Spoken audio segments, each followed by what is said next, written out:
چال چلی جو امیر معاویہ نے چلی. امیر معاویہ نے کیا چال چلی؟ یاسر بن عمار جو تھے صحابی تھے، بزرگ صحابی، ان کے لیے رسول اللہ صلی اللہ علیہ وسلم نے فرمایا تھا کہ ایک باغی جماعت تم کو قتل کرے گی. تو جب مولا علی کی اور امیر معاویہ کی لڑائی ہوئی، لوگ آمنے سامنے ہوئے، تو وہ امیر معاویہ کے لشکر میں کھڑے ہوئے تھے. تو مولا علی نے اس کو یاد دلایا کہ یاسر تمہیں یاد ہے حضور نے کیا فرمایا تھا کہ ایک باغی جماعت تمہیں قتل کرے گی. تو یاسر سچ سچ بتاؤ کیا علی باغی ہے؟ ان کی سمجھ میں جب یہ بات آئی وہ لشکر چھوڑ کے علی کے لشکر میں آ گئے. اب وہاں سے یہ بات مسلمانوں میں پھیل گئی کہ امیر معاویہ باغی جماعت کا ہے جو جہنم کی طرف بلا رہی ہے. صحیح ہے. اس کا بدلہ اس نے پھر اپنے بیٹے کے ذریعے مولا علی کی آل سے لیا. کیسے بدلہ لیا؟ چند ہی سالوں بعد، میرا خیال ہے کہ 61 ہجری تھی، 18,000 مولویوں نے امام حسین کے خلاف بغاوت کا فتویٰ دے دی.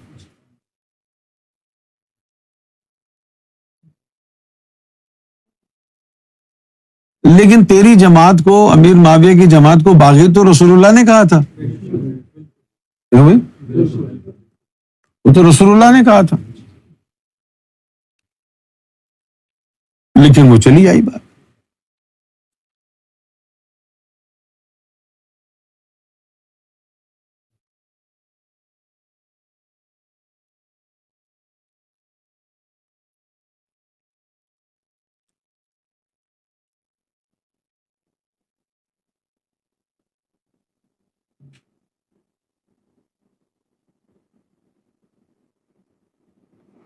کئی ملین لوگ تھے گمراہ ہو، بہت برا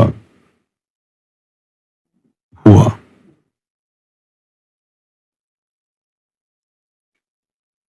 پھر نئے سرے سے یہ مشن دوبارہ اٹھا.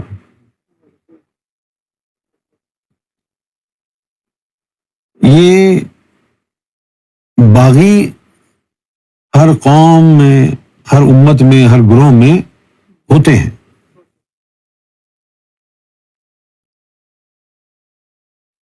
ان کے اپنے اوپر ان کا اختیار نہیں ہوتا ہے.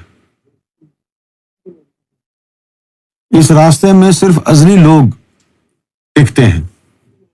جو ازلی نہیں ہوتا ہے، کوئی نہ کوئی اس سے کام اللہ کرا دیتا ہے جو اس کو جہنم کی طرف، ان کی تقدیر ان کو ٹانگوں سے پکڑ کے کھینچ کے جہنم میں لے جاتی.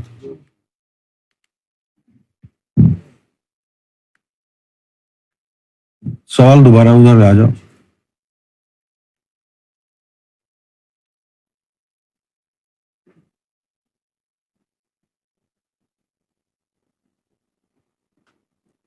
ظاہری طور پر تو سرکار سے بھی لاکھوں لوگ ملے آ کے.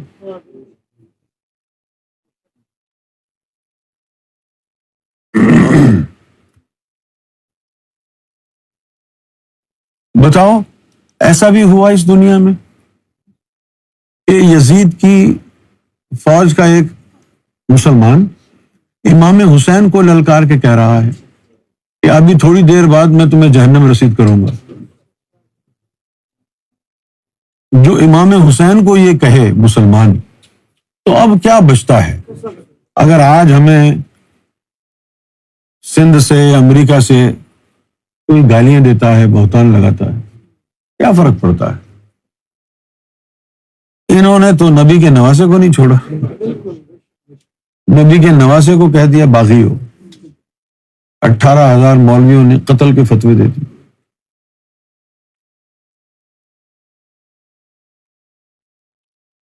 اور جس مفتی نے فتویٰ دیا وہ شام کا تھا، شروع اس کا مفتی کا نام تھا، لعنت ہو اس پر.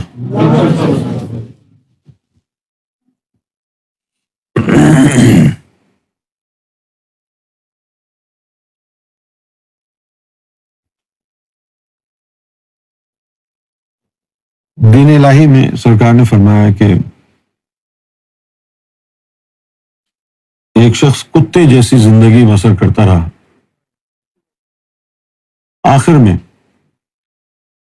امام مہدی اور عیسیٰ علیہ السلام کا ساتھ دے بیٹھا اور ان سے محبت کر بیٹھا۔ اسی جملے میں پھر لکھا سرکار نے، عیسیٰ علیہ السلام کو دوبارہ جسم سمیت آنا ہے اور مہدی علیہ السلام کو عرضی ارواح کے ذریعے دوبارہ آنا ہے۔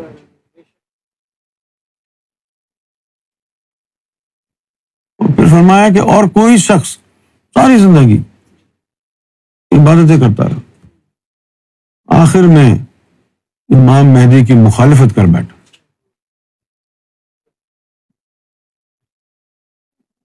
تو وہ جو ہے کتے کی شکل میں جہنم میں ڈالا جائے۔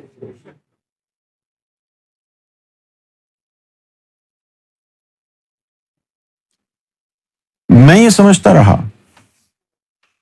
کہ اب واقعہ غیبت کے بعد کون سا ایسا واقعہ رونما ہو سکتا ہے کہ وہ لوگوں سے اس کا ایمان چھین لے، کیونکہ بڑا واقعہ تھا نا اپنی نوعیت کا۔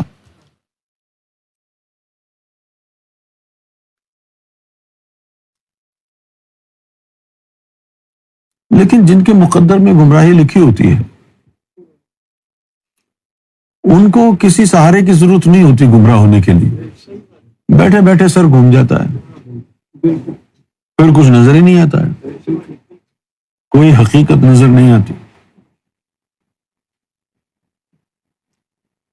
لہذا میں آپ لوگوں کو پھر دوبارہ ایک لفظ کہوں گا کہ یہ دیدار کے چکر میں نہ پڑو، اپنے سینے کو نور سے بھرو، اپنے ایمان کو مضبوط کرو، اپنے قلب کو مضبوط کرو، یہ سہارا ہے۔ کیونکہ سرکار کی بارگاہ سے مدد تبھی ہوگی جب تمہارے دل میں نور ہوگا۔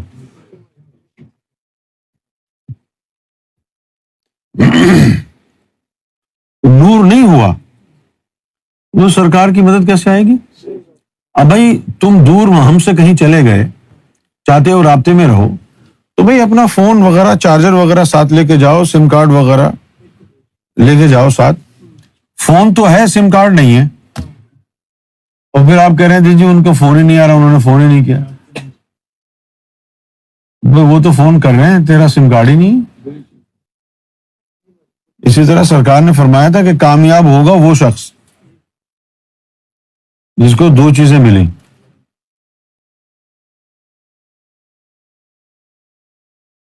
ایک ایسا مرشد جو دور رہ کر بھی خبرگیری کرے، اور ایک ایسا قلب جو ہمہ وقت اللہ کا ذکر کرے۔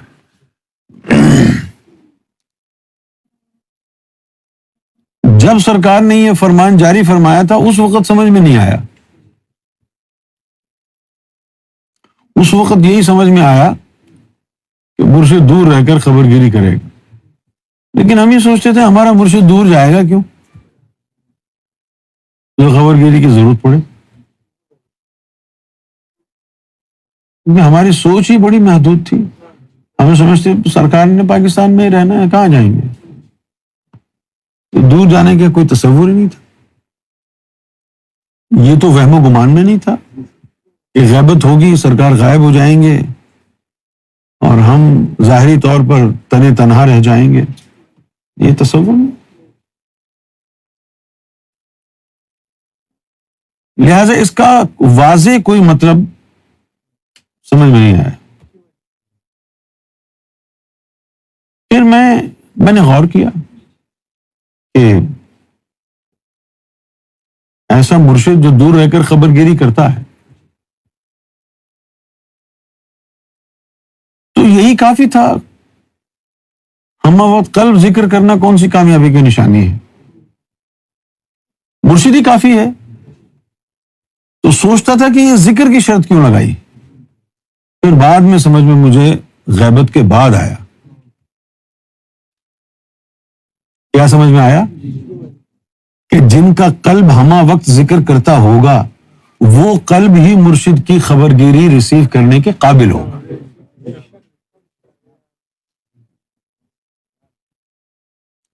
عام آدمی کو خبرگیری ہو جائے، چلو ایک دفعہ تو سرکار نے خبرگیری کر دی، بعد میں شیطان نے خبرگیری کی آپ کی، پھر کیا ہوگا؟ پہچان کیا ہوگی آپ کے پاس کہ یہ خبرگیری شیطان نے کی ہے، یہ سرکار نے کی ہے؟ لہذا یہ شرط لگائی کہ ایسا قلب جو ہمہ وقت ذکر کرتا ہو. ہمہ وقت کا کیا مطلب ہے؟ ہر وقت. ہر وقت ذکر کرنا خبرگیری کے لیے کیوں ضروری ہے؟ کہ بھئی اگر آپ کا ذکر کوئی 70-80 ہزار ہوا، کر کرا کے چپ ہو گیا، جب قلب آپ کا غافل تھا اس وقت اگر آ گئی خبرگیری تو پھر گڑبڑ ہو جائے گی.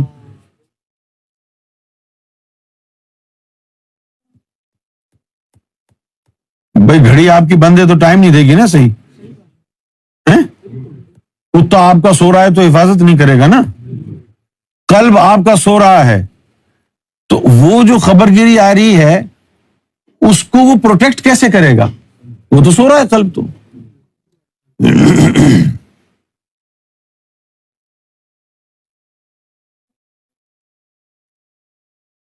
لہذا خبرگیری کا جو معاملہ ہوا وہ بڑا خطرناک ثابت ہوا.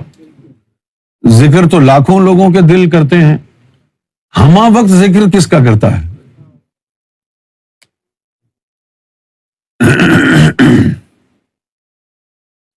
ہر وقت ذکر ہونا خبرگیری کے لیے ضروری ہے.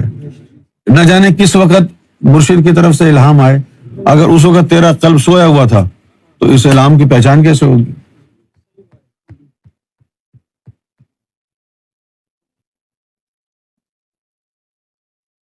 تو لوگ یہی سمجھتے رہے غیبت کے بعد کہ ہماری خبرگیری، اور لوگوں کی خبرگیری ہوئی، ہر شخص کی خبرگیری ہوئی، لیکن وہ خبرگیری سرکار نے نہیں کی.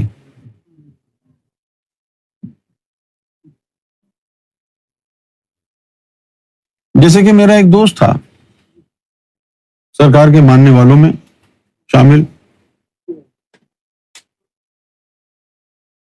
میری باتوں پر وہ اعتراض کرتا، کہتا کہاں لکھی ہیں یہ باتیں. اب میں اس کو کیا بتاؤں کہاں لکھی ہیں یہ باتیں؟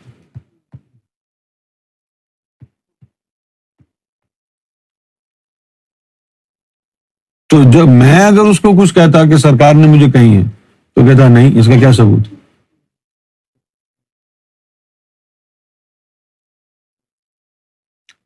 پھر میں نے اس سے کبھی پوچھا کہ ہاں بھائی تم بتاؤ، تمہاری کبھی سرکار سے کوئی ملاقات خواب میں یا ویسے ہوئی؟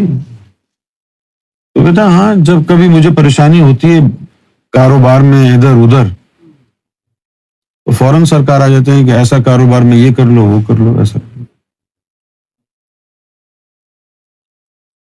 ہر روز سرکار سے ملاقات ہوتی ہے، سرکار ہر روز پوچھتے ہیں کہ بھائی کاروبار کیسا چل رہا ہے.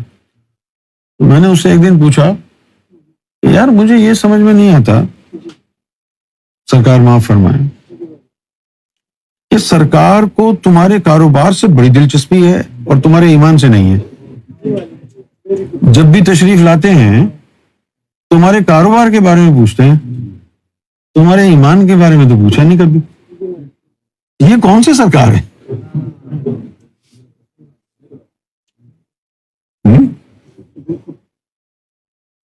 وہ جو تم بتا رہے ہو اور اس پر مصر ہو کہ ہاں جی میری تو خبرگیری، کس بات کی خبرگیری ہو؟ کہ میرا کاروبار صحیح نہیں چل رہا، سرکار آ کے مشورے دیتے. اب جب میں نے ایسی بات کی، اب لوگوں کے پاس جواب جب نہیں ہوتا ہے تو پھر وہ گالی گلوچ پہ اتر آتے ہیں، کردار کشی پر اتر آتے ہیں. جس کی چوری پکڑ لو، کل وہی لوگوں سے ای میل لکھوا کے کہے گا دیکھو بھائی یہ MFI والے جو ہے وہ پیسے کا غبن کر رہے ہیں.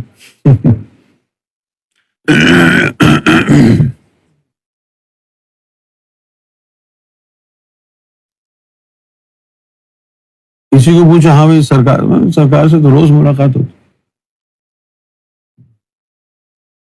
اچھا سرکار نے کبھی یہ نہیں کہا کہ مشن کا کام کرو؟ نہیں، ہمارا تو سرکار سے ذاتی پرسنل تعلق ہے. جب بھی سرکار آتے ہیں پوچھتے ہیں طبیعت ٹھیک ہے، گھر والے کیسے ہیں. اچھا واہ.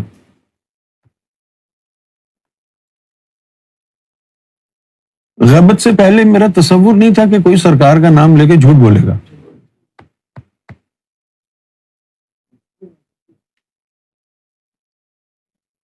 میرے دماغ میں یہ بات آ ہی نہیں سکی کوئی سرکار کا نام لے کے جھوٹ بولے گا.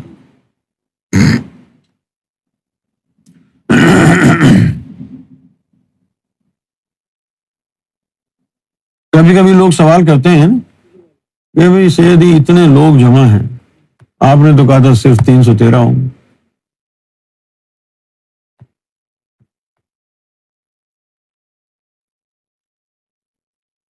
کہاں ہیں جمع لوگ؟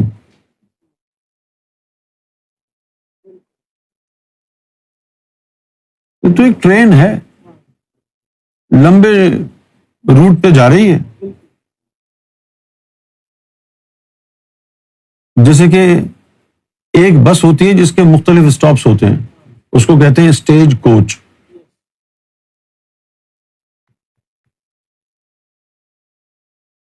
جس کا یعنی اسٹاپ آتا جاتا ہے وہ اترتا جاتا ہے.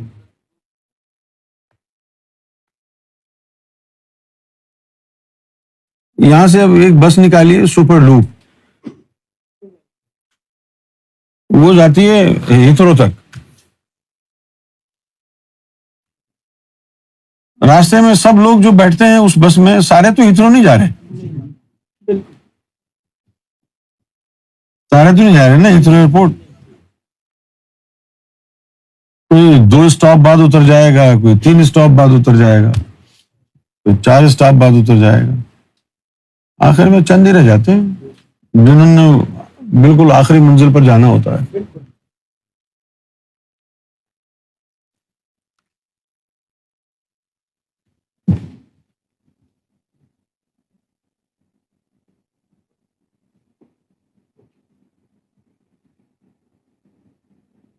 اللہ تعالیٰ کو بھی یہی پسند ہے کہ اگر کوئی اس کی عبادت کرتا ہے تو خالص اس کی وجہ سے کرے. یہ 2-4 نقطے آپ اپلائی کر کے دیکھیں، آپ کو اپنی عبادتیں بیکار نظر آئیں گی. کیونکہ آج کے دور میں اللہ کی جو عبادت کی جا رہی ہے، یا تو وہ جنت کے لالچ میں ہے، یہ جہنم کے خوف سے ہے.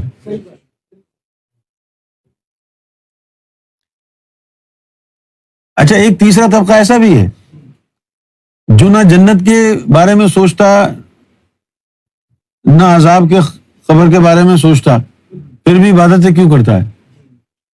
دنیا دکھاوے کے لیے. خدا کی قسم. کیونکہ اگر وہ جہنم سے ڈرتے تو ایسے نمازی پھر کرپٹ تو نہ ہوتے اگر جہنم سے ڈرتے تھے. نہیں، دنیا دکھاوے کے لیے.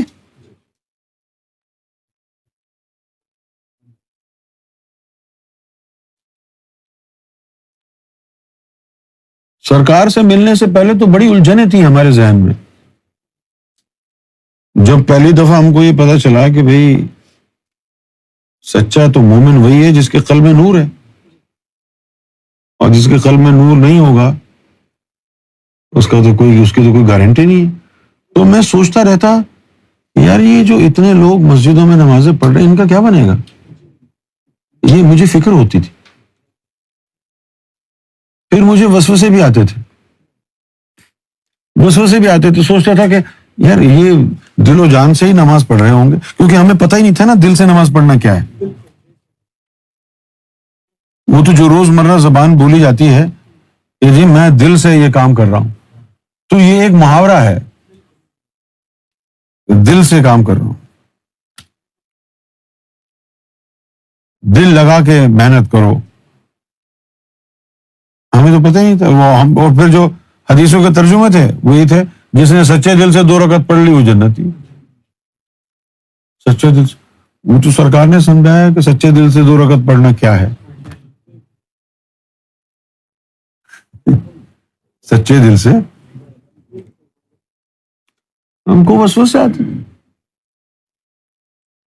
یہ دیکھو اتنے وہابی ہیں, اتنے دیوبندی ہیں, بریلوی. اچھا پھر اس وقت ذہن بھی یہ تھا کہ یار کیا وہابی بریلوی سب اللہ کو ماننے والے ہیں. ہمیں پتہ ہی نہیں تھا نا کہ حضور کی عظمت کتنی سینسٹیو ہے, اولیاء کی جو عصمت ہے کتنی سینسٹیو ہے. ہمیں یہ معلوم ہی نہیں تھا کہ اگر رسول اللہ کے خلاف کسی کے دل میں بغض و عناد ہوگا تو وہ جہنمی ہو جائے گا.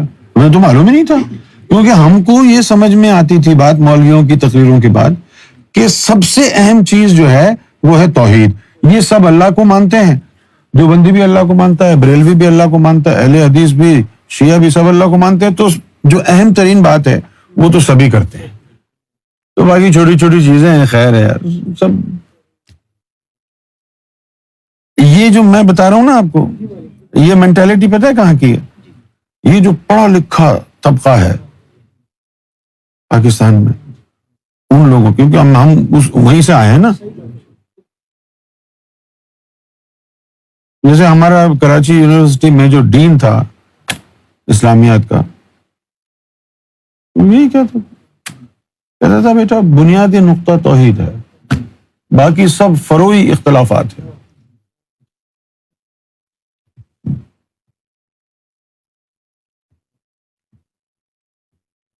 اچھا انہوں نے بڑی آسانی سے اپنی جان چھڑا لی تھی یہ کہہ کے, وہ کہتے تھے کوئی فرقہ واریت نہیں ہے اسلام میں, یہ فروعی اختلافات ہیں, یہ فرقہ واریت نہیں ہے. فروعی کیا ہوتا ہے؟ فروعی نکلا ہے فرا سے, فے رے عین. فرا کا مطلب ہے برانچ. وہ کہتے کہ جو تنا ہوتا ہے درخت کا وہ ہے مین ریلیجن, اور جو اس کے تنے باہر نکلے ہوئے ہیں شاخیں وہ ہے فرا. تو شاخیں کاٹ بھی دو تو کیا ہے, جو درخت کا جو اسٹیم ہے وہ تو صحیح سلامت ہے.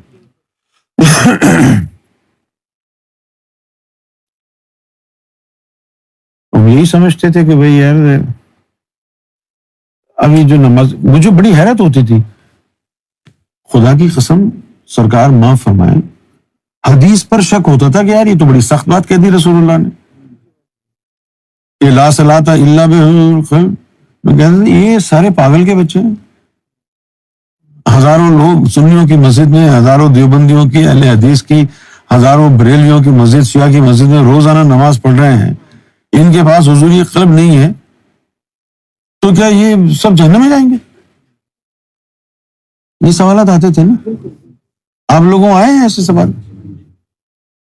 پریشانی ہوتی تھی کہ یار اب حضوری قلب تو سنا ہی نہیں کسی کے پاس ہے. یہ سوالات تنگ کرتے.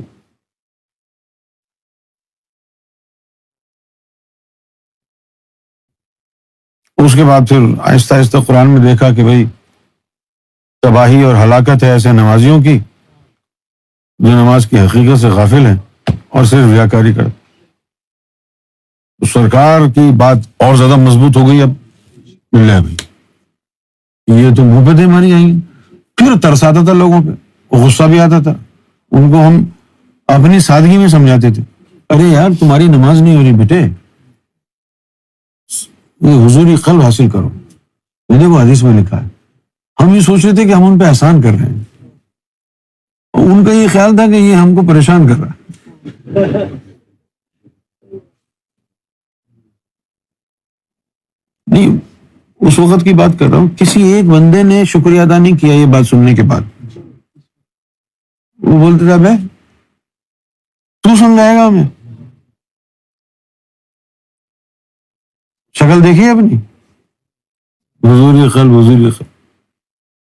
تو ایک طرف جو ہے فیض ہے سرکار کی بارگاہ سے، قرآن مجید سے تصدیق ہے، احادیث سے، اور دوسری طرف ساری دنیا کے مسلمان ہیں جو کہ سننے کو تیار نہیں ہیں، حقیقت جاننے کو تیار نہیں۔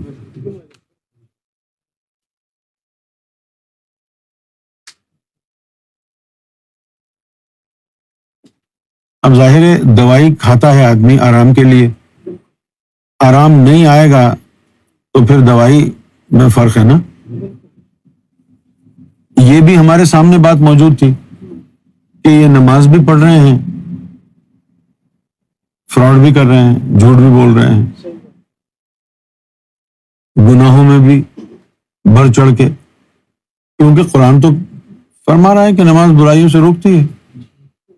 سرکار کی تعلیمات ملنے کے بعد پتہ چلا ہے دیکھو لوگ 10 سال سے نمازیں پڑھ رہے ہیں، برائیوں سے نہیں رکے، تو سرکار نے صحیح فرمایا تھا کہ ان کی نماز جو ہے حضوری قلب کے بغیر ہے، لہٰذا وہ برائی سے روک ہی نہیں رہی، کیونکہ برائی سے تب روکے گی جب نماز کا نور اندر جائے گا۔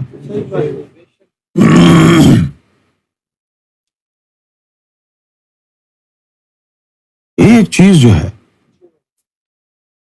سرکار نے ایک دفعہ ایک چیز فرمائی، وہ تو یار ٹھا کر کے دل پہ لگی۔ سرکار نے وہ بعد میں کئی دفعہ وہ مثال دی کہ تو نماز پڑھنے کے لیے کھڑا ہوا، دل میں دنیا کا خیال آ گیا۔ اس دوران سرکار نے جو فرمایا نا کہ نماز کے دوران اگر کاروبار کا خیال آیا تو نماز کا نور کاروبار میں چلا گیا، کاروبار میں برکت ہوگی۔ سرکار نے فرمایا کہ کچھ لوگ نماز پڑھتے ہیں ان کے کاروبار میں برکت ہوتی ہے تو وہ سمجھتے ہیں دیکھو ہماری نماز قبول ہو گئی، اللہ کا فضل ہو رہا ہے۔ سرکار نے فرمایا دھوکہ ہے۔ اس بات سے مجھے بڑا حیران کیا، تو میں بھی یہی سوچنے لگا کہ بھائی نماز پڑھ رہے ہیں، ان کے کاروبار میں برکت ہو رہی ہے تو یقیناً اللہ نے نماز قبول کی ہوگی تبھی تو برکت ہو رہی ہے۔ اب ہم کو کیا پتا اندر کہانی کیا ہے، اور ہم کو کیا، کسی کو بھی کیا پتا چل سکتا تھا۔ سرکار نے فرمایا کہ نماز کے دوران کاروبار کا خیال آیا تو نماز کا نور کاروبار میں چلا گیا، اس میں برکت ہو گئی۔ یہ نور تو اللہ کی طرف جانا تھا، اور وہ برکت کیا ہوئی، تمہارا نور کاروبار میں لگ گیا، بچوں کے بارے میں سوچا ان میں چلا گیا، کھیل کے بارے میں سوچا اس میں چلا گیا۔ مجھے یاد ہے ہم جب نماز پڑھتے تھے خاص طور پر اس وقت بڑی تباہی ہوتی تھی، کرکٹ میچ آ رہا ہے اور نماز کا وقت ہو گیا، جاوید میاں کھیل رہا ہے، وہ سینچری کے قریب ہے اور نماز کا وقت ہو گیا، وہ نماز کے دوران بھی سوچ رہے ہیں یار سنگل لیا کہ نہیں۔ نماز کے دوران بھی خیالات۔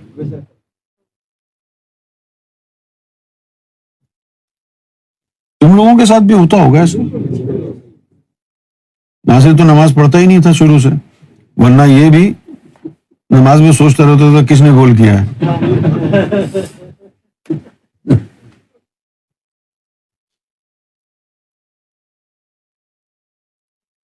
آہستہ آہستہ آہستہ آہستہ آہستہ سرکار کی بات دل میں گھر کر گئی،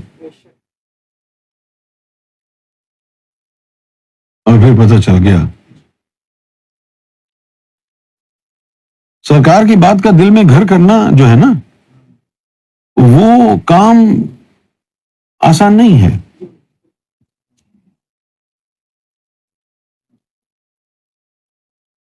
کیونکہ پورے معاشرے کو دیکھنا، قرآن و حدیث کو دیکھنا، پھر سرکار کی بات سننا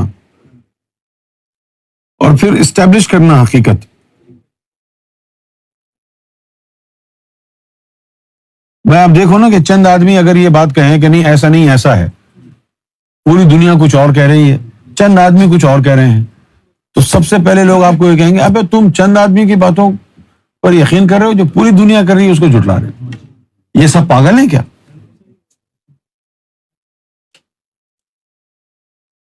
کیونکہ ہمیں پتہ نہیں تھا دل سے نماز پڑھنا کیا ہے۔ لہٰذا ہمارے دل میں یہ وسوسہ آتا تھا، جیسے ہمارے پڑوس میں دیوبندی رہتے تھے، اب وہ بندہ جو ہے 5 وقت کی نماز پڑھ رہا ہے، ہم کو بھی اٹھا رہا ہے نماز کے لیے. پھر میں یہ سوچتا تھا یار میں یہ کیسے کہہ دوں کہ یہ دل سے نہیں پڑھ رہا نماز، کیونکہ ہم کو دل سے نماز پڑھنے کا طریقہ ہی نہیں معلوم. ہم جو اردو میں محاورہ بولتے ہیں کہ بھائی ہر کام دل سے کرو،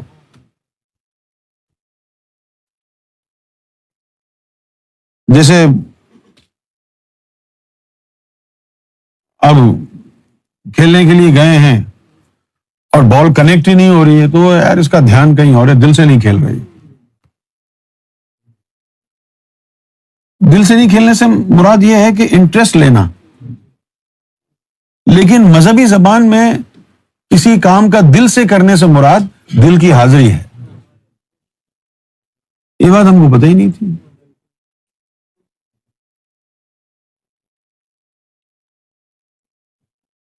ساری دنیا جو ہے وہ ایک طرف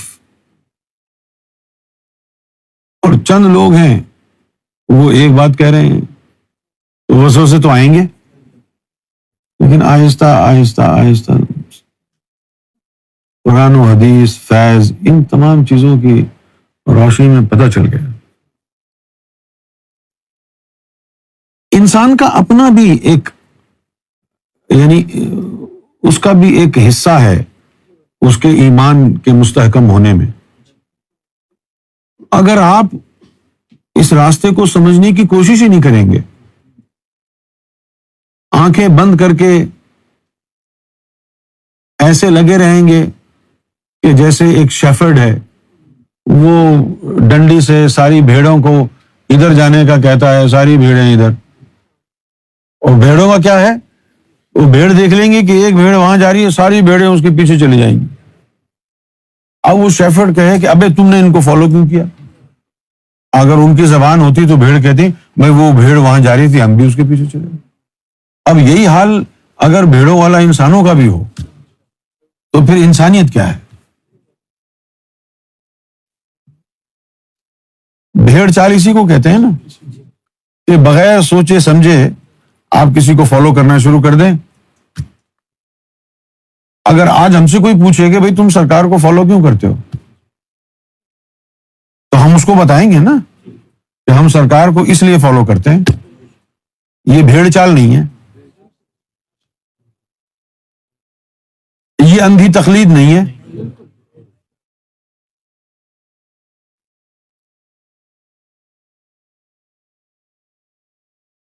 اندھی تقلید عشق میں ہوتی ہے، یہ اسٹیبلش ہونے کے بعد کہ تو صحیح ہاتھوں میں گیا ہے، اس کے بعد اندھا ہو جا.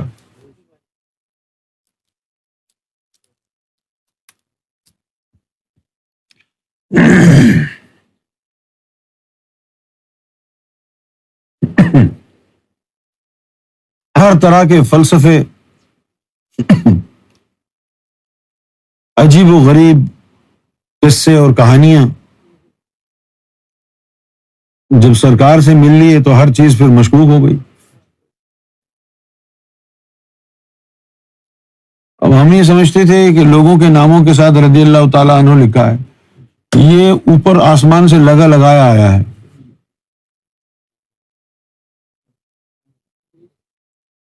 اللہ نے تو نہیں کہا فلاں، ارے یار تم کو کیا پتا اللہ اس سے راضی ہو گیا ہے؟ تم کیسے لگا سکتے ہو کسی کے نام کے ساتھ رضی اللہ تعالیٰ عنہ؟ اللہ اس سے راضی، تجھے کیا پتا اللہ اس سے راضی ہے؟ تیرے پاس کوئی سرٹیفکیٹ ہے کہ اللہ اس سے راضی ہو گیا؟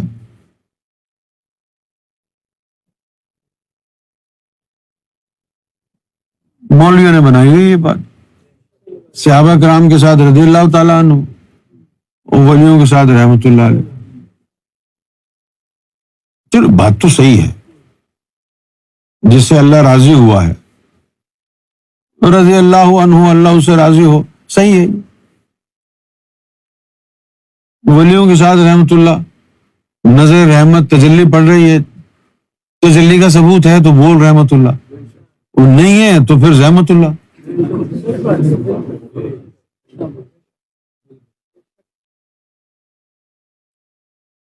ثبوت تو ہونا چاہیے نا تو سب کے نام کے ساتھ.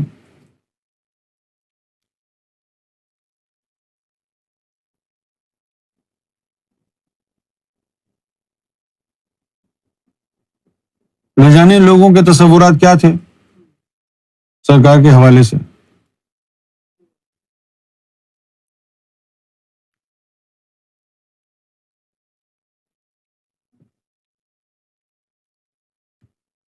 کبھی کبھی بات کرتے وقت وحشت ہوتی ہے اس موضوع پر، لیکن کبھی کبھی ضروری ہوتا ہے.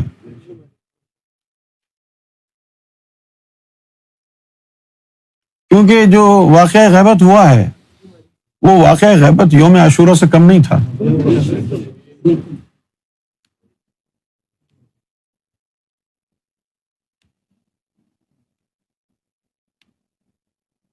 سرکار کے نام پہ نہ جانے کیسے کیسے منافقین نے کیسے کیسے ناجائز کام کیے، لوگوں کو لوٹا، تعلیمات کو مسخ کرنے کی کوشش کی گئی.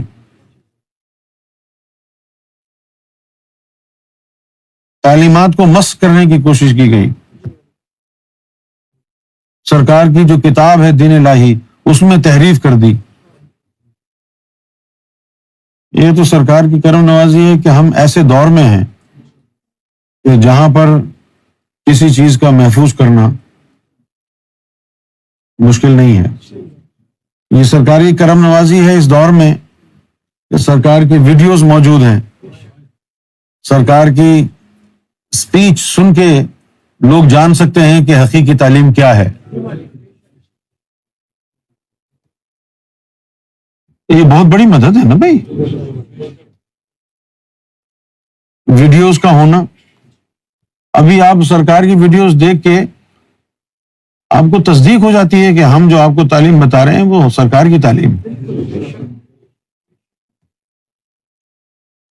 حدیث کا تو یہ ہے نا کہ سچی ہے جھوٹی ہے، وہ تو سرکار کی زبان سے سن رہے ہیں آپ.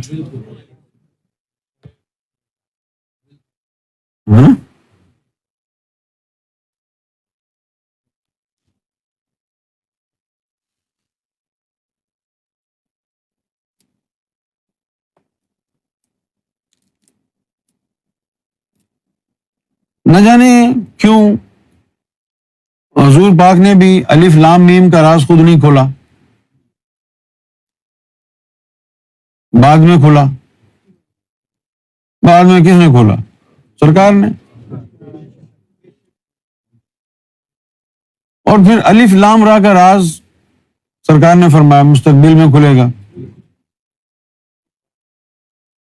اب اس کے پیچھے کیا راز ہو سکتا ہے؟ میں نے تو بڑا غور کیا، مجھے سمجھ میں نہیں آیا اس کے پیچھے کیا راز ہو سکتا ہے. ہونا تو یہی چاہیے تھا نا کہ اپنی زبان مبارک سے خود کھولتے تاکہ سب مان لیتے. بعد میں اپنے غلام کے ذریعے کھلوایا تو پتہ نہیں کون مانے گا کون نہیں مانے گا. لیکن اسی میں راز تھا کہ اگر اپنی زبان مبارک سے کھولتے تو ظاہری طور پر زبردستی سب اقرار کرتے، اندر سے منافق رہ جاتے. اور اپنے غلام کے ذریعے کھلوایا تو جو مستحق ہیں وہ یہ نہیں دیکھیں گے کہ کس کی زبان سے راز آ رہا ہے، وہ یہ دیکھیں گے کہ یہ سرکار کی طرف سے آ رہا ہے.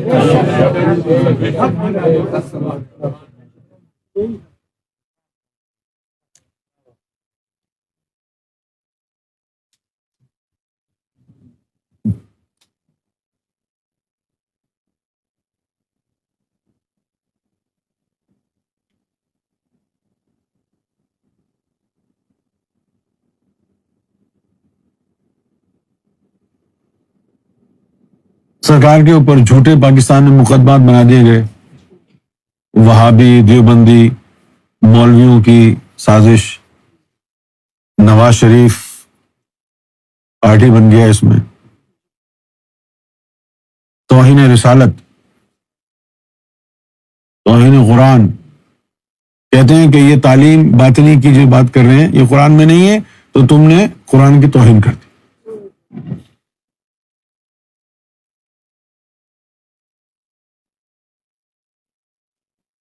کسی صحافی نے سرکار سے پوچھا کہ یہ جو تعلیم آپ بیان کرتے ہیں یہ کہاں سے آتی ہے؟ سرکار نے فرمایا کہ حضور پاک سکھاتے ہیں، جو حضور پاک بولتے ہیں وہ میں آگے بڑھا دیتا ہوں. تو اس بات پر انہوں نے کہا کہ یہ گستاخی رسول ہو گئی ہے.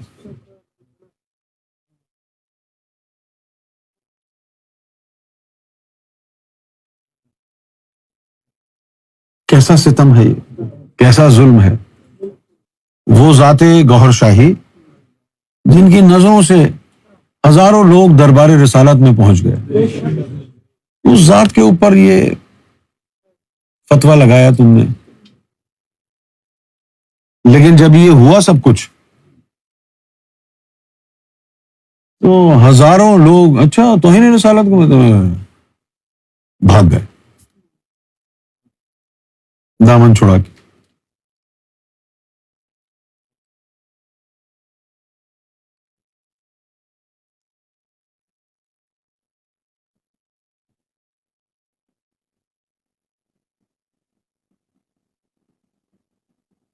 کبھی تم نے اپنی ماں بہن کو اس طرح چھوڑا ہے کہ کسی نے کوئی ان کے خلاف بات کہی ہو، اچھا وہ ایسی ہے، گھر ہی نہیں گئے ہوں آپ، بولے چلو جانے دو، دوبارہ شکل ہی نہیں دیکھنی. کبھی کسی نے اپنی ماں بہن بیٹی کو اس طرح چھوڑا ہے جس طرح لوگوں نے اپنے مرشد کو چھوڑ دیا، سرکار کو چھوڑ دیا؟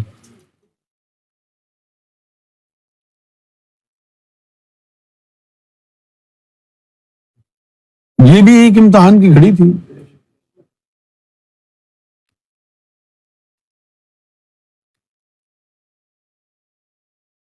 پھر جھوٹے کیس بنا دیے آمنہ بی بی قتل کے، اس کو دیکھ کے اور لوگ بھاگ گئے. یہ نہیں سوچا کہ یہ جھوٹے کیسز ہیں، اور بھاگ گئے.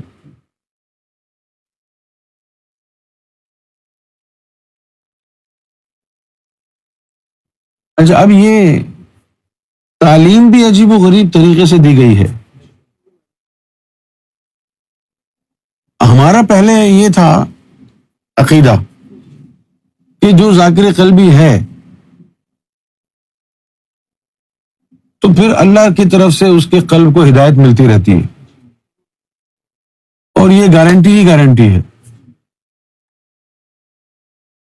لہذا جو ذاکر قلبی بن گیا وہ کبھی گمراہ نہیں ہوگا. پھر ایک وقت آیا کہ عام دنیا دار کا عقیدہ ٹھیک رہا، ذاکر قلبی گمراہ ہو گیا. جو نظریاتی ہوتے ہیں ان کے لیے ایک بہت بڑا دھچکا ہے.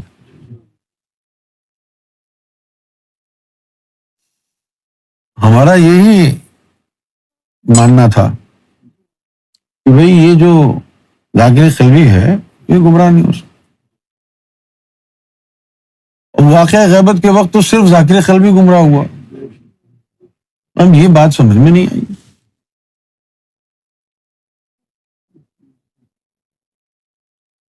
پھر تعلیم کا ایک اگلا باب شروع ہوا، اس میں یہ پتا چلا کہ بھئی ذاکر قلبی رہتے ہوئے گمراہ نہیں ہوتا،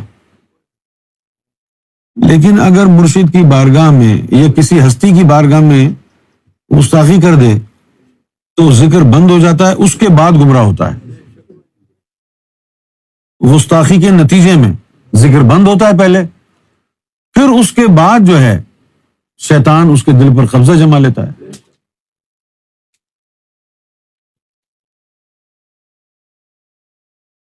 آخر میں پھر یہ بات جو ہے پھر واضح ہو گئی کہ روحانیت کی جو روح ہے وہ یہ ہے کہ بندے کا گمان مرشد کے لیے صاف سچا رہے، پھر اس کی خیر ہے.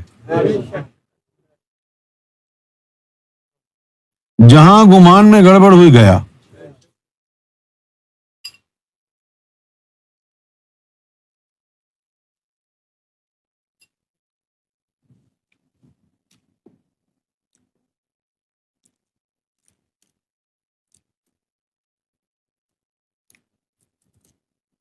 جس طرح ہمارا ابتدا میں عقیدہ تھا کہ بھئی سب اللہ کو مانتے ہیں یار،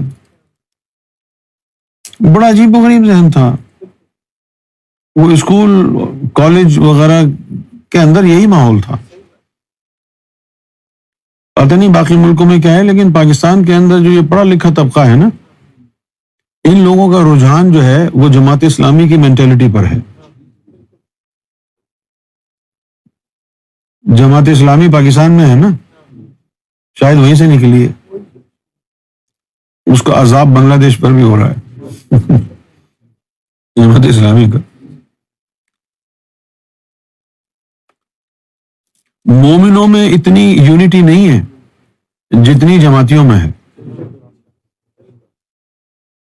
آرگنائزڈ. صوفیوں کے یہاں پر یہی چیز نہیں. معلوم نہیں یہ اتنے آرگنائزڈ کیوں ہیں. جیسے فوج کا محکمہ ہے وہ آرگنائزڈ ہے، حکم کی تعمیل ہوتی ہے آنکھیں بند کر کے، بھائی جنرل صاحب کا آرڈر ہے، چلو بھائی، سوچنا نہیں ہے، بس کرنا ہے. فوج میں یہ ہے نا ایٹیٹیوڈ، یہ ہے کہ بھائی آپ سوچ کیوں رہے ہیں، آرڈر از آرڈر. یہی چیز جماعت اسلامی میں ہے. تو ہماری مینٹالٹی یہی تھی. ہم یہ سمجھتے تھے کہ کسی اللہ والے کی عزت اتنی امپورٹنٹ نہیں ہے، کسی نبی ولی کی عزت کرنا یہ کوئی بڑا کام نہیں ہے. سب سے بڑا کام ہم سمجھتے تھے کہ عبادت ہے. یہ عبادت کرتا ہے تو سب سے اہم تو یہی چیز ہے. اب اگر یہ سلام پڑھتا ہے نہیں پڑھتا ہے تو خیر ہے، یہ حضور کو بشر کہتا ہے، نور کہتا ہے، وہ خیر ہے، اصل چیز تو عبادت ہے. یہ مینٹالٹی تھی پاکستان میں جو پڑھا لکھا طبقہ تھا. کراچی کی بات کر رہا ہوں. یہی زور اس بات پہ، ارے یار نمازیں پڑھتا ہے، پرہیزگار متقی نیک انسان ہے یار. باقی یہ کہ ہاتھ چھوڑ کے پڑھے کہ پڑھے، درود پڑھے نہ پڑھے، حاضر و ناظر، نور اور بشر، یہ ساری چھوٹی چھوٹی چیزیں ہیں یار. اصل چیز ہے اللہ کو ایک ماننا، توحید اصل چیز ہے. یہ ہے مولانا مودودی کی تھیم.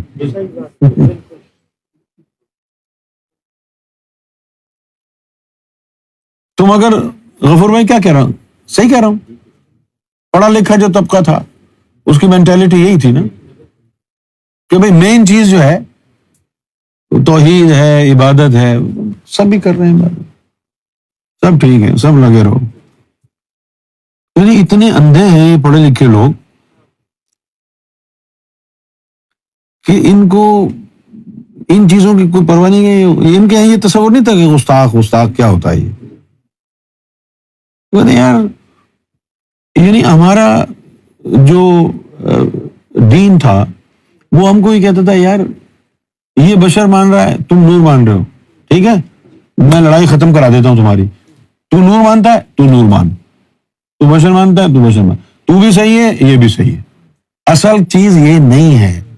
اصل چیز ہے اللہ کو ایک ماننا، نماز پڑھنا، روزے رکھنا، حج کرنا. جہاں ولیوں کی بات آئے گی، چلو بھائی وہ اللہ کے نیک بندے تھے، ہم کیا کریں.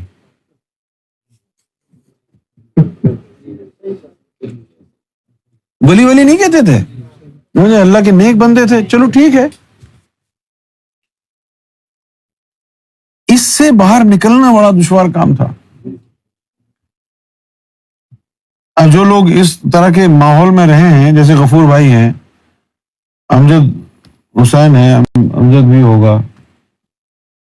خیر بدی تو اتنے ہائی لیول تک نہیں گیا تھا نا، نہیں ہائر ایجوکیشن کی بات کر رہا ہوں میں. اچھا تجھے اوفینسو لگا. ان کے یہاں تصور یہ تھا. میں نے جب غیبت کے اوپر مفصل بیان کیا، غیبت کے اوپر، تو اس سے پہلے باوجود اس کے کہ ایسا ایک واقعہ عیسیٰ علیہ السلام والا ماضی میں ہو چکا تھا، کسی کے ذہن میں نہیں تھا. سرکار کی غیبت کے بارے میں جب لوگوں کو بتایا تو یار یہ کیا بات ہوئی، عجیب و غریب انداز سے کہتے تھے جی یہ لوگ کہتے ہیں کہ ان کے مرشد واپس آئیں گے. ابے بھائی اسلام بننے سے 600 سال پہلے سے کہا جا رہا ہے جیزس واپس آئیں گے. اسلام آنے سے 600 سال پہلے سے کہا جا رہا ہے کہ جیزس واپس آئیں گے. لیکن ان باتوں کا لوگوں کے ذہن میں شاید اس لیے نہیں ہے کہ مسلمان ہیں، ان کو پتہ ہی نہیں ہے جیزس کے بارے میں کہ جیزس کے ساتھ کیا ہوا تھا. ہم تو ساری چیزیں کور کرتے لوگوں کو بتاتے ہیں نا. آج جو ایم ایف آئی کے ممبر ہیں ان کے پاس جو نالج ہے وہ کوئی اسٹیریوٹائپ نالج نہیں ہے کہ کسی ایک مذہب ایک خاص برانڈ کے لیے ہو. یہودیوں کے بارے میں بھی تھوڑی بہت نالج دی گئی ہے، ہندو دھرم کے بارے میں بھی دی گئی ہے، اور ہونا یہی چاہیے نا. آپ کے پاس تمام طرح کے تعلیمات ہوں تاکہ آپ کو پتہ چلے کہ آپ کے پاس کیا ہے. تو ذاکرین کو یہ بات جو ہے وہ ہضم نہیں ہوتی تھی کہ دوبارہ آئیں گے واپس آئیں گے، یہ کیا بات ہے. ان کو لگتا تھا کہ یہ میری بنائی ہوئی گھڑی ہوئی بات ہے. کہتے بھی تھے لوگ کہ یہ یونس کی من گھڑت ہے.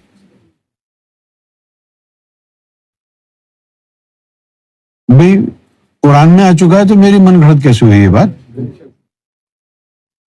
قرآن میں تھا نا عیسیٰ علیہ السلام کے بارے میں. اچھا پھر کہنے لگے وہ تو عیسیٰ علیہ السلام کی تم مثال دے رہے ہو. لوگوں کو ذاکروں کو یہ بھی بھول گئے کہ امام مہدی عیسیٰ کے پیر ہیں. وہ یہ کہہ رہے تھے ارے کہاں عیسیٰ سے ملا رہے ہو. ابھی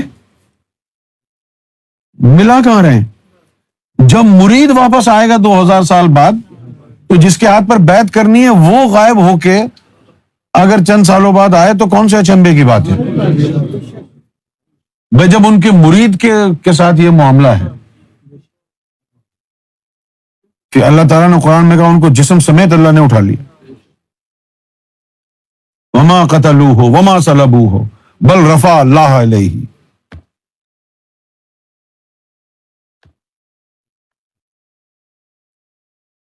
آپ دیکھیں ایک پورا مذہب ہے کرسچینٹی، وہ کہتا ہے کہ جیسس کو سولی پہ لٹکایا. دوسری طرف اللہ کا قرآن کہتا ہے وما قتلوہ وما صلبوہ. اب کیا کریں؟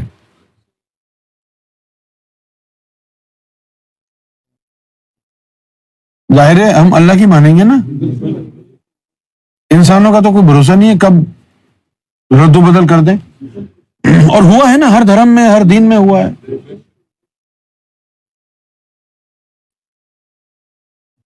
اب جیسے انجمن سرفروشان اسلام میں روحانیت سکڑ کے سنیت میں آ گئی، اب وہ بس ایک بریلوی تنظیم بن گئی.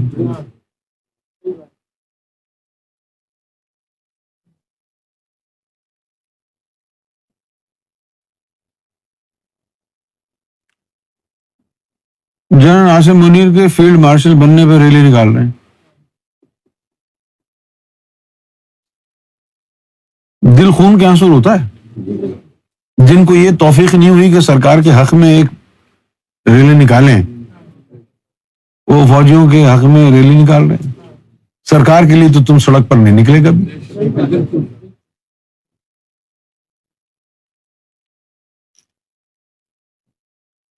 تکلیف دہ بات ہے نا. اپنی بقا کے لیے اس کو میں کہوں گا یہ ہے ٹی سی کرنا، ہے نا، خوش آمدی، چاپلوسی.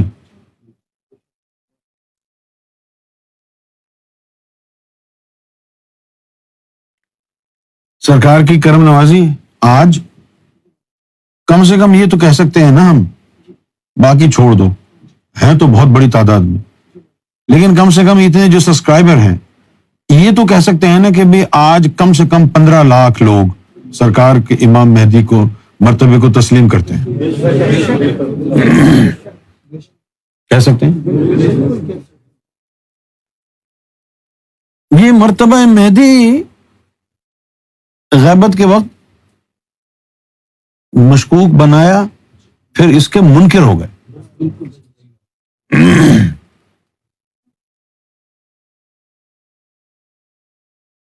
مجھے کہنے لگی کہ دیکھو تم جو ہے شور مچا رہے ہو امام مہدی امام مہدی، یہاں تو آ کے دیکھو، وہ تو کہہ رہے ہیں انتقال ہو گیا اور تم کہہ رہی ہو امام مہدی۔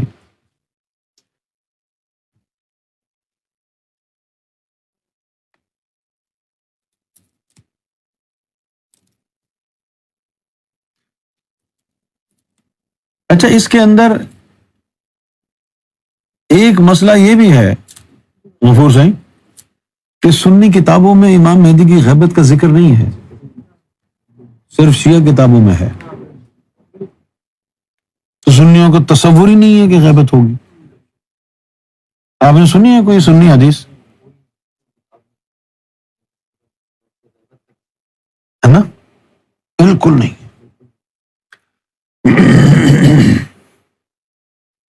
اور ان کے ہاں ہے۔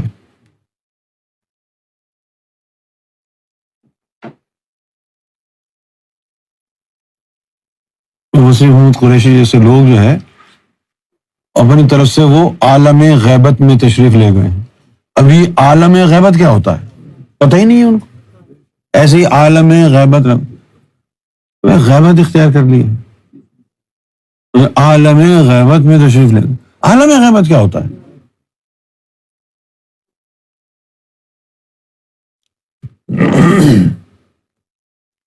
یہ بہت بڑا جھٹکا تھا نا جو غیبت پہ لگا۔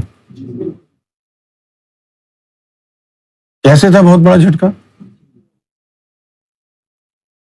غیبت سے 2-2.5 مہینے پہلے سے، ابھی غیبت ہوگی 2-2.5 مہینے بعد، 2-2.5 مہینے پہلے سے ہی سرکار ایک ویب سائٹ بنوا رہے تھے، ایک کتاب لکھوا رہے تھے جس میں مرتبہ مہدی، سرکار گوھر شاہی کا مرتبہ مہدی قرآنی آیات اور احادیث اور نشانیوں کی روشنی میں ثبوت جس کے لکھے جاتے، اس کتاب پہ کام ہو رہا تھا۔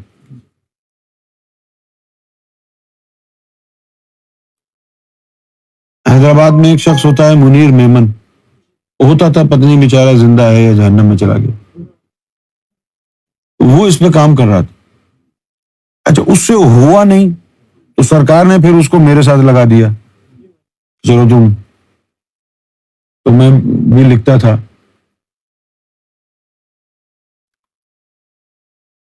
ایک طرف تو اس پہ کام ہو رہا ہے اور پھر اچانک واقعہ غیبت ہو گیا۔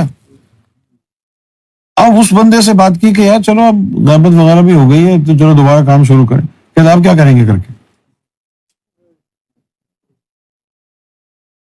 اب کیا کریں گے کر کے؟ کیوں اب کیوں نہیں کرنا؟ بول کہاں ہے امام مہدی؟ بہت بڑا جو ہے طوفان تھا۔ اس لیے میں یہ سمجھتا تھا کہ غیبت کے بعد تو کوئی ایسا سانحہ واقعہ نہیں ہوگا جس سے ایک دفعہ پھر لوگوں کے ایمان خراب ہو، لیکن ایسا کوئی گروہ نہیں ہوا دنیا میں جس میں گند بلا والے لوگ نہ آئے ہوں، لگ جاتے ہیں اور پھر ایک وقت آتا ہے کہ وہ چھنی سے جب چھانتے ہیں وہ سارا کچرا باہر آ جاتا ہے،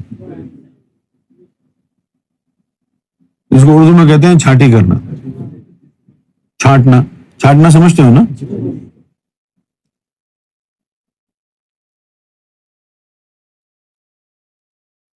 میں یہ نہیں کہوں گا کہ ثابت قدمی کی دعائیں کرو کیونکہ مجھے اس سے بڑی چڑ ہے،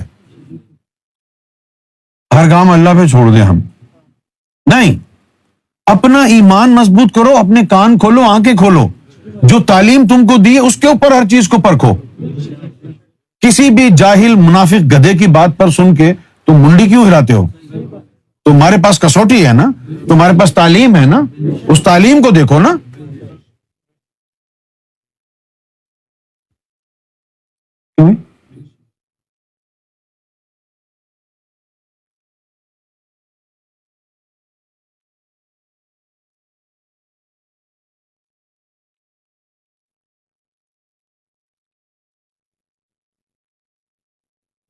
انہوں نے تو کلمہ زبان سے پڑھا تھا،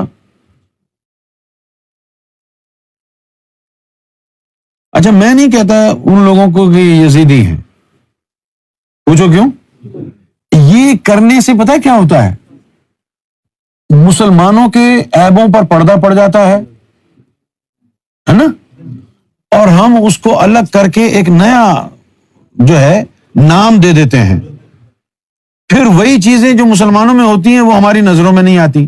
تو یہ نہ کہو کہ وہ یزیدی ٹولہ ہے، یہ کہو کہ یہ مسلمان ہیں جن کے باطن نور سے خالی تھے، اس لیے یہ دشمن اہل بیت بن گئے.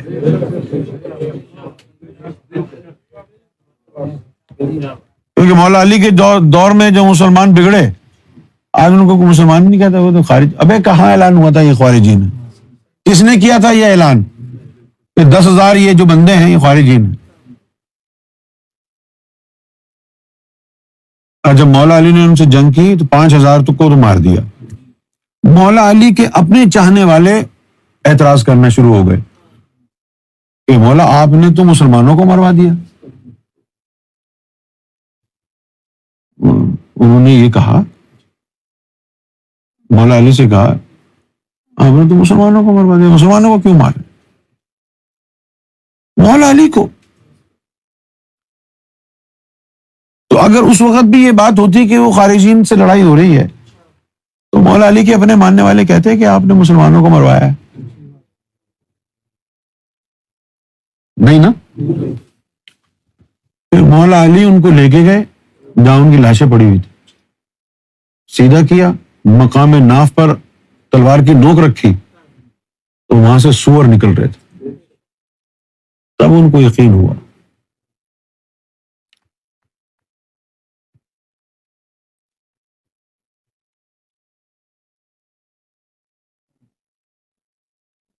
بہت ساری چیزیں ایسی ہیں کہ جن کو بیان کرنا بھی ہر انسان کے بس کی بات نہیں ہے، شاید اس وجہ سے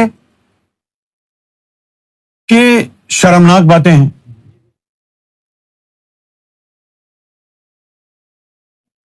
بہت ہمت کر کے یہ بات آخری ریزورٹ سمجھ کے کرنی پڑتی ہے،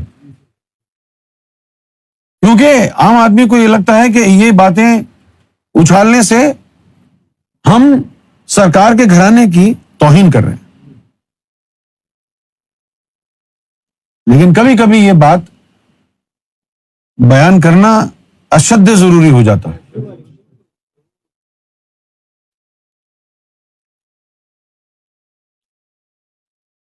کہ یہ وہی حال ہے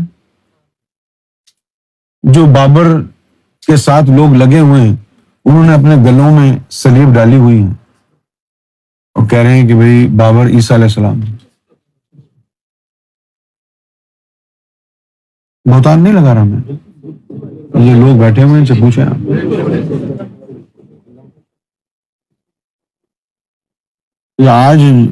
آج آپ کہہ رہے ہیں کہ بھئی حال کو فالو کرو، وہ جس نے سلیب ڈالی ہوئی تھی اپنے گلے میں. اور یہ بات سرکار تک بھی پہنچی. میرے سامنے سرکار نے آمینہ بیگم کو کہا، بالکل اچانک، ایسے بیٹھے بیٹھے اچانک سرکار نے ان کو کہا کہ آمینہ تجھے یاد ہے کہ بابر کو تو نے جنم لیا تھا؟ کہتے ہاں جی مجھے بالکل یاد ہے. سرکار نے پھر کہا سوچ لے تو نے جنم دیا تھا نا؟ کہتے ہاں جی میں نے. کیسی باتیں کر رہے ہیں شاہ صاحب، میرا بیٹا ہے، آپ مجھ سے کیوں پوچھ رہے ہیں کہ میں نے جنم دیا؟ میں نے جنم دیا ہے. تو سرکار نے فرمایا تو سن، عیسیٰ کو اللہ نے جسم سمیت اٹھایا تھا، اس کو کوئی جنم نہیں دے گا، اس کو کوئی. اس سے بہتر اور کیا مثال ہو ہے؟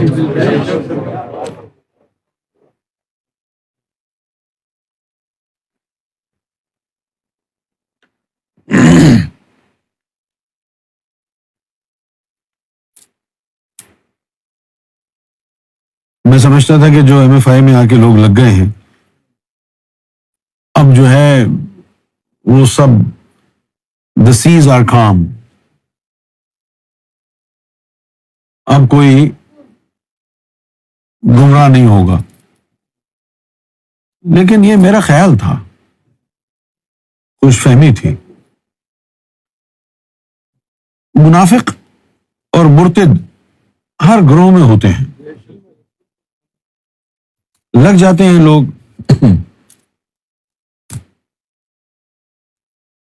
نہ جانے ان کی نیت کیا ہوتی ہے، کیوں لگتے ہیں۔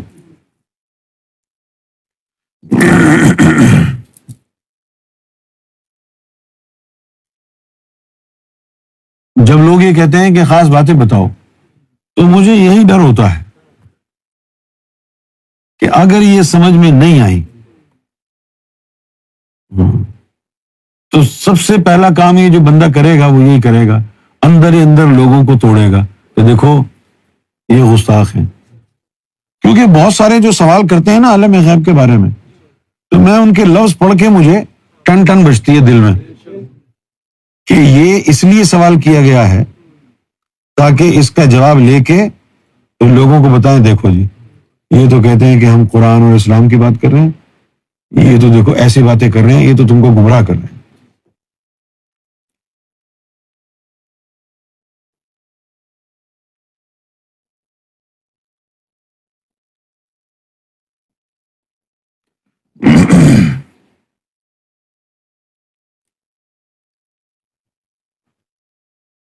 کچھ عورتیں جن کا تعلق پاکستان کی ایجنسی سے ہے، کسی کا ISI سے، کسی کا IB سے، اور وہ محفل میں روز آتی۔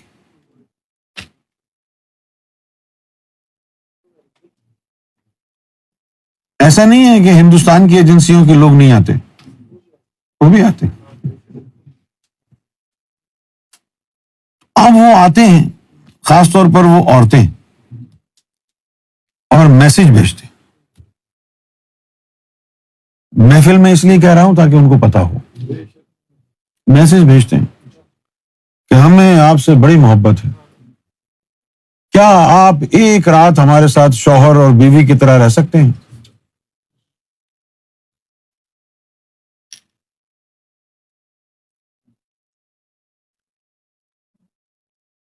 نہیں بیٹا یہ غلط باتیں ہیں، نہیں نہیں نہیں نہیں، آپ ہمیں بتائیں، ان کو کیا بتائیں؟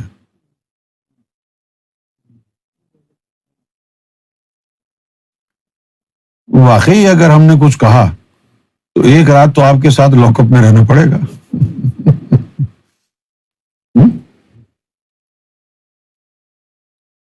ندیم، یہاں جو میں بیٹھا ہوں نا، یہ بہت بڑے بڑے نوکیلے کانٹے ہیں۔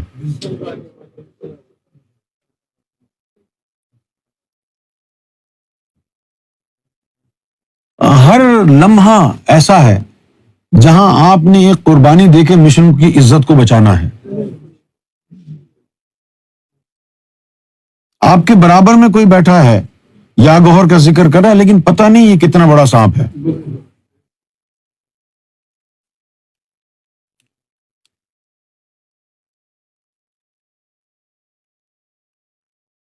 آپ یقین کریں، every day is Youm Ashura and the entire universe is Karbala.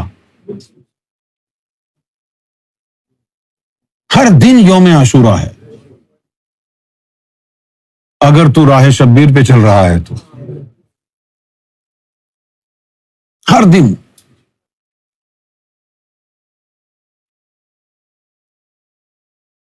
لیکن جن کے ساتھ رب ہوتا ہے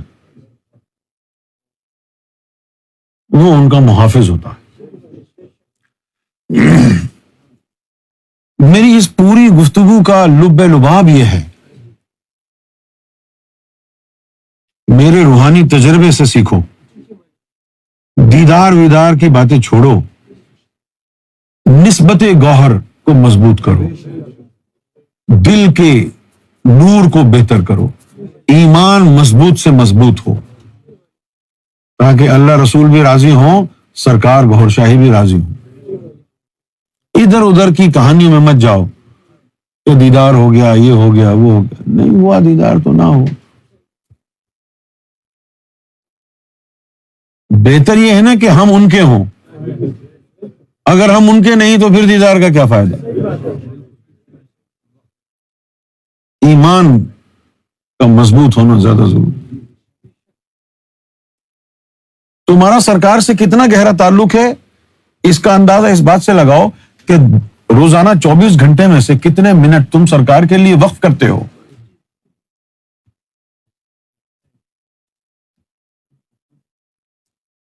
بڑے آرام سے آپ کہہ دیں گے کہ میں سرکار کے نام پہ مرنے کے لیے تیار ہوں۔ ارے مرنے کو چھوڑو، سرکار کے لیے جی کے دکھاؤ۔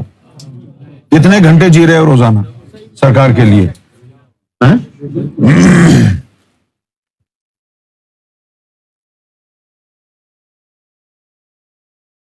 سرکار کے مشن کو زیادہ فوقیت دو اپنی زندگی سے، تو پتہ چلے گا نا کہ آپ کو سرکار سے محبت ہے۔ صرف باتوں سے کیا ہوتا ہے؟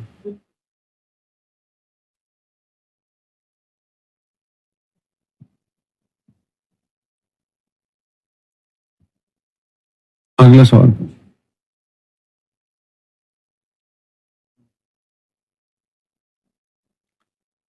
اگر سرکار کا دامن ہاتھ میں رہا تو پھر بھول جاؤ کہ تم گناہگار ہو، چور ہو، ڈاکو ہو، جیسے بھی ہو۔ اسا مرشد پھڑیا کامل باہو، آپ ہی لاسی سارا ہو۔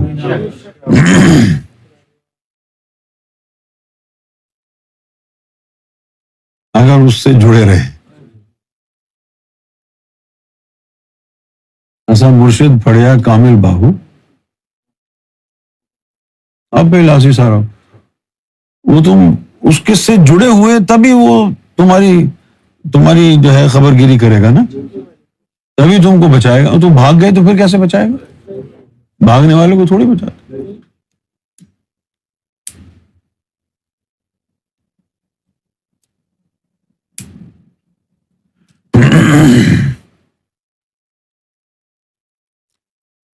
اسی طرح یوم عاشورہ کی بات ہے، میری نظر میں کردار حسین کو اپنانا، راہ حسین پر چلنا زیادہ ضروری ہے نوحے پڑھنے سے، کیونکہ یہ تو کوئی بھی پڑھ لیتا ہے۔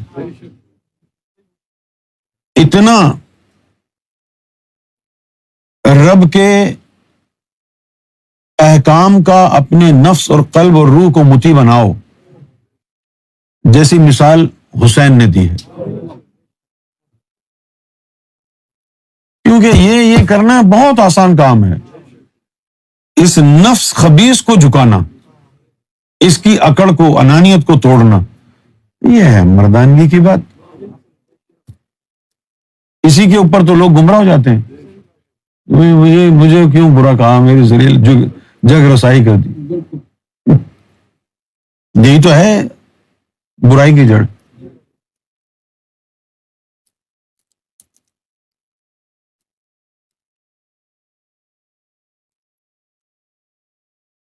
ایک حدیث شریف میں ہے، حب دنیا راس کل خطیہ،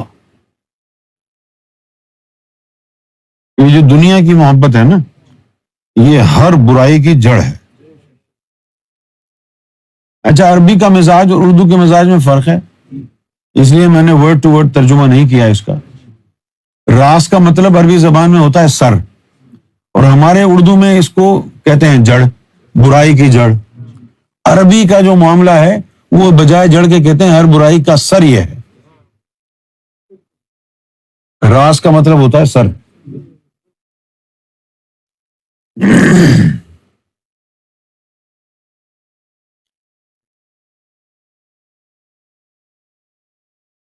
میں چاہتا ہوں کہ چند الفاظ غیبت کے حوالے سے اس وقت میں اور اب جو جس مقام پر ہم آ گئے ہیں،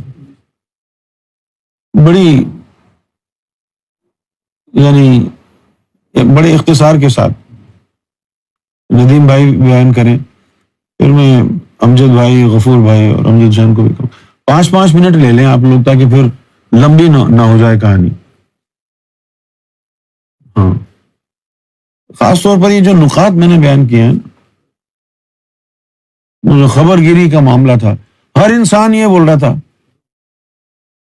آپ لوگوں کو تو معلوم نہیں ہے، لیکن پاکستان میں جو ہے جو بھی ذرا سے بھی قرب میں تھا وہ ایک دکان کھول کے بیٹھ گیا تھا. جتنا وقت انہیں سرکار کے ساتھ بتایا اب وہ کیش کر رہا تھا اس کو. دیکھو جی میں اتنا قریب تھا، میں یوں تھا، میں یوں تھا. کوئی رشتے دار تھا تو اس نے رشتے داری کو کیش کیا آپ کے سامنے.